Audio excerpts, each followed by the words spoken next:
ಹರಿ ಓಂ ಪರಮಗುರುಭ್ಯೋ ನಮಃ. ಹರಿ ಓಂ ಶ್ರೀಮದಾನಂದತೀರ್ಥ ಭಗವತ್ಪಾದಾಚಾರ್ಯೇಭ್ಯೋ ನಮಃ.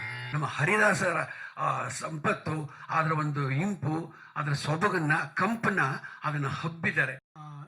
ಒಂದು ಸಿನಿಮಾನ ಈ ರೀತಿ ನಮ್ಮ ಅಧ್ಯಾತ್ಮದ ನೆಲೆಯಲ್ಲಿ ಮಾಡಬೇಕು ಅನ್ನೋದು ನನ್ನ ಮಹದಾಸೆ, ಜೀವನದ ಕನಸು.